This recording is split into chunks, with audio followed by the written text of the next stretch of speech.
Hello everyone, सभी का स्वागत है। सभी को जोहार, जय हिंद। झारखंड कांस्टेबल 4 2015 जिसका मामला सुप्रीम कोर्ट में चल रहा है, जैप 2011 जिसका मामला सुप्रीम कोर्ट में चल रहा है। ये दो केसेस जो हैं वो डिफेंस लाइन से रिलेटेड हैं और काफ़ी इंपॉर्टेंट केस जो है वो सुप्रीम कोर्ट में चल रहा है। और इसमें जो है अगर स्टूडेंट के फेवर में मामला आता है तो इसमें बहुत सारे छात्र जो हैं वो इसमें लाभान्वित होंगे और एक अहम जो है वो फैसला सुप्रीम कोर्ट से आएगा भी, ऐसा आशा रखता हूँ। लेकिन छात्रों के बीच जो है अभी बहुत सारे असमंजस की स्थिति पैदा हो गई है। अलग अलग मुद्दों को लेकर जो है भटकाव की स्थिति उत्पन्न होना ये कहीं ना कहीं दुर्भाग्यपूर्ण है।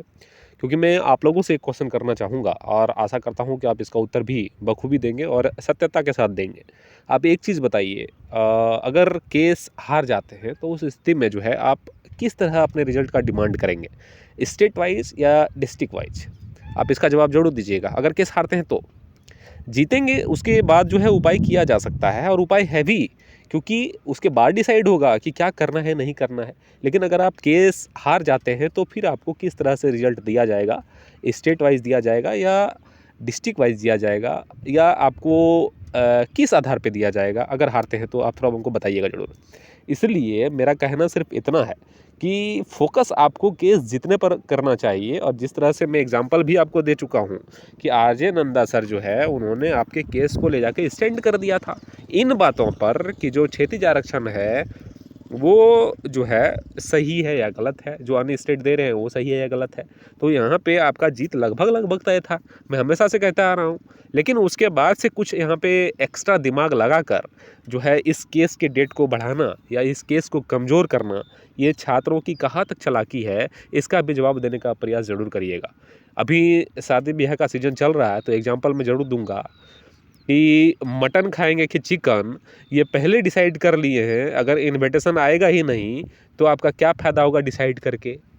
मेरा एग्जांपल आप समझ गए होंगे कि अगर इन्विटेशन नहीं आया होगा दैट मीन्स अगर आप केस नहीं जीतते हैं, आपके पक्ष में जजमेंट नहीं आता है, तो आप स्टेट लेवल और डिस्ट्रिक्ट लेवल पर जो है लड़ाई करके या इस केस को और 4-5 डेट देने का काम जो है ये करना, कहाँ तक बुद्धिमत्ता का परिचय आप दे रहे हैं, ये खुद एनालिसिस आप कर सकते हैं। बाकी एक चीज़ और है कि बहुत सारे नॉन पिटिशनर भाई और भी जो इससे प्रभावित छात्र हैं उनका कहना था कि सर जो है इसमें जो है नॉन पिटिशनर के लिए, सॉरी पिटिशनर के लिए बात कही गई है। तो मैं एक चीज़ कहूँगा कि जो भी कहना है उसको सबके समक्ष रखने की ज़रूरत है। जिस तरह से मैं पहले ही इसमें चंद्रशेखर जो लड़का है इसके अकाउंट में जब पैसा जा रहा था तो साफ साफ तौर पर यही बात कही गई थी कि जो भी इस केस से रिलेटेड या इस पैसा का जो भी होगा उसकी जानकारी सभी छात्रों के बीच होनी चाहिए और होगा। तो अगर कोई भी डॉक्यूमेंट्स आप ऐड कर रहे हो तो उसकी जानकारी आपको संबंधित ग्रुप में देना चाहिए, क्योंकि सभी लड़के वहाँ पे जुड़े हुए हैं। इससे किसी भी लड़का को हानि नहीं है और किसी भी लड़का को कोई भी ऑब्जेक्शन नहीं है। लेकिन आप जो भी कर रहे हो उस चीज़ को बखूबी आप में जिगरा होना चाहिए कि उसको आके सभी छात्रों के बीच बोलने की ज़रूरत है, बताने की ज़रूरत है। लेकिन आप अगर इस चीज़ को गुप्त रखने का प्रयास कर रहे हो तो कहीं न कहीं इस बात में छल दिखता है, जिस तरह से छात्रों की मुझे मैसेजेस और कॉल लगातार आ रहे हैं। लेकिन मैं एक चीज़ कहूँगा कि जो भी किया जा रहा है या जो भी किया जाना है इसके क्षैतिज आरक्षण के अलावे इसमें कोई भी छात्र लाभान्वित नहीं होने वाले हैं, कोई भी छात्र को फ़ायदा नहीं पहुंचने वाला है, ये आपको भी पता है और सभी छात्रों को पता है। इसमें जितना भी होगा हानि होगा और लगातार हानि ही होते जा रहा है। एक चीज़ आप गौर करिएगा कि जितने भी छात्र इस वैकेंसी से प्रभावित छात्र हैं उन लोगों को लत लग गया है इस केस को लड़ने के लिए। वो इसीलिए क्योंकि क्षैतिज आरक्षण का मामला क्लियर एंड कट था। उसके बाद अगर कुछ ऐसा चीज़ें ऐड करना जिससे 4, 5, 10 डेट्स आगे बढ़ सकते हैं, ये कहाँ तक जो है वो सही आपको प्रतीत हो रहा है, इसको भी बताने का आप लोग प्रयास ज़रूर करिएगा। बाकी जो चीज़ें भी ऐड करी जा रही है, आने वाले समय में जो भी ऐड किया जाएगा सबकी सहमति के बदौलत होनी चाहिए। आप किसी पर्सनल केस में नहीं है कि आप कुछ भी जाके कर दें, ये सभी को एक्सेप्ट कर ले, ऐसी नहीं है। क्योंकि सबका अलग अलग पॉइंट ऑफ व्यू है, सबका अलग अलग सोच है, सबकी सोच की वो भागीदारी, वो करने की भागीदारी जो है आपके पास होनी चाहिए, क्योंकि सबका अधिकार उसमें है। जो भी छात्र आपको फंडिंग कर रहे हैं या जो भी छात्र इस केस से रिलेटेड हैं, जो प्रभावित छात्र हैं, उनका हक बनता है कि आपसे क्वेश्चन कर सकें। तो आशा करते हैं कि आप जितने भी कार्य किए हुए हैं पिछले दिन में, आशा करते हैं कि सभी छात्रों को उसको क्लेरिफाई करना चाहिए। जो भी छात्र इस मुद्दे से जो है वो अभी परिचित नहीं है उसको बताने की ज़रूरत है। बाकी आने वाला टाइम में जो है मैं यही कहूँगा कि क्लैरिटी आप में होनी चाहिए, आप में उतना हिम्मत होना चाहिए कि आप जो भी कर रहे हैं उसको सभी छात्रों के समक्ष रखने का जो है वो हिम्मत आप में होनी चाहिए। और ऐसा जो है चीज़ें तभी हो पाएगा जब आप लगभग 100% करेक्ट हो, तभी आप कर पाएंगे।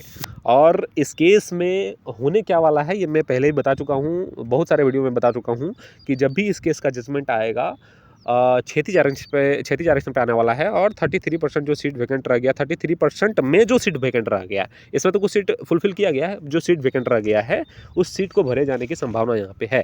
बाकी अगर कुछ ऐसा कार्य किया जाता है जिससे केस को खारिज किया जा सके, इस्टबेंट अपने जो है पैर में खुद कुल्हाड़ी मार ले, तो इसकी जिम्मेवारी मैं नहीं लेता हूँ। लेकिन मैं अभी भी कहता हूँ कि अगर क्षैतिज आरक्षण पे इस केस को एक स्टैंड लेके, एक मामले को लेके लड़ा जाए तो लगभग 99% या 100% मैं बोल दूं कि छात्रों की जीत यहाँ पे होने वाली है क्षैतिज आरक्षण पे। लेकिन कोई अन्य मामला या अन्य केसेस को जो है छात्रों के वकीलों के दिमाग में अगर डाला जाता है तो जज वहाँ पे उतना टाइम आपको नहीं देने वाला है। जिस तरह से आप रेगुलर इस वैकेंसी को के जो है सुनवाई को देख पा रहे होंगे कि जज इस वैकेंसी के सुनवाई में 5 से 7 मिनट आपको टाइम दे रहे हैं। और इतना टाइम में इस केस में क्या होने वाला है, नहीं होने वाला, ये आपको पता है। और अगर 10 तरह के मांग इसके दिमाग में, इस जजेस के दिमाग में डाला जाएगा तो आप समझ सकते हैं सिर्फ एक ही चीज़ लिखा हुआ वहाँ मिलेगा, और वो लिखा हुआ मिलेगा डिसमिस।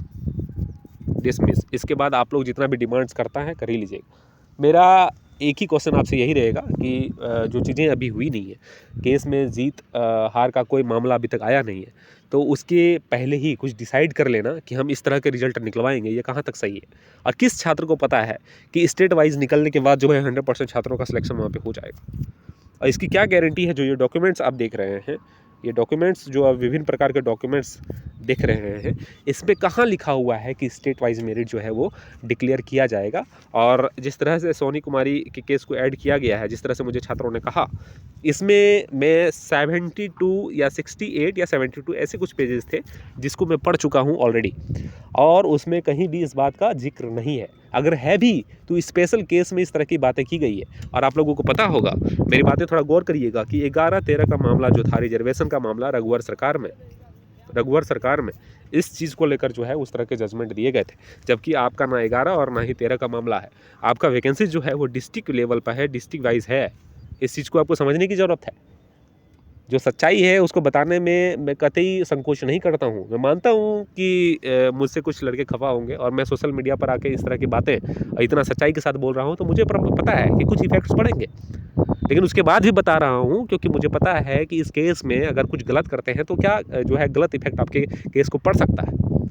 और आने वाले टाइम में मेरे इस वीडियो को जरूर आप लोग देखेंगे, क्योंकि ये वीडियो हमेशा चैनल पर अवेलेबल रहेगा। और मैं क्या बोल रहा था और क्या हो रहा है इसकी भी आपको जो है वो पता चल जाएगा जब टाइम आएगा तब। लेकिन अभी मैं आगाह कर रहा हूँ कि आपको सचेत हो जाने की ज़रूरत है। सिर्फ आपका फोकस जो है वो क्षैतिज आरक्षण की जीत पर होनी चाहिए। और अगर उस पर जीत होता है तो मैं अभी कहता हूँ कि लगभग जितने भी छात्र प्रभावित छात्र हैं उसका सिलेक्शन यहाँ पे हो जाएगा।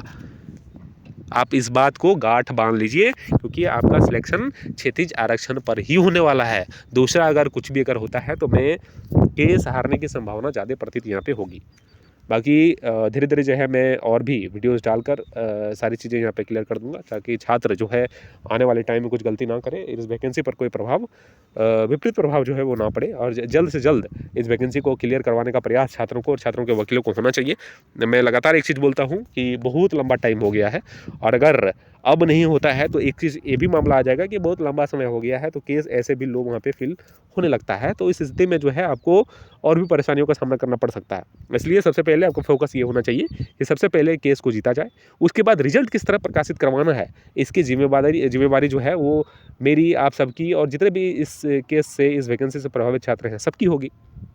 क्योंकि इसके बाद बहुत सारे ऐसे प्रक्रियाएं हैं, हो सकता है अभी कुछ भी नहीं क्लियर हुआ है, जैसे जजमेंट आएगा उसका हो सकता है डॉक्यूमेंट वेरिफिकेशन हो सकता है आपको मेडिकल लिया जाए, इसलिए अभी कुछ भी नहीं है। और जजमेंट भी किस तरह आएगा इसका कोई गारंटी थोड़ी ना है, कुछ भी जजमेंट आ सकता है। इसलिए अभी से आप अपने आप को बुड़वक बनाना, अपने आप को जो है दलदल में फंसाना बंद कर दीजिए। जो भी चीज़ें चल रही है उसको बखूबी चलने दीजिए, सही ढंग से चल रही है। मैं बोल रहा हूँ हमेशा कि जिस चीज़ की लड़ाई आपकी हो रही है उस चीज़ पे आरजे नंदा वैसे ही स्टैंड ले चुके हैं, और वहाँ पे जीत आपकी होनी है। तो फिर यहाँ पे अपना दिमाग क्यों लगाना। बाकी इस चैनल पर अगर नहीं हो तो चैनल को सब्सक्राइब कर लीजिएगा, बेल आइकन को दबा लीजिएगा। आप सभी का शुक्रिया, धन्यवाद।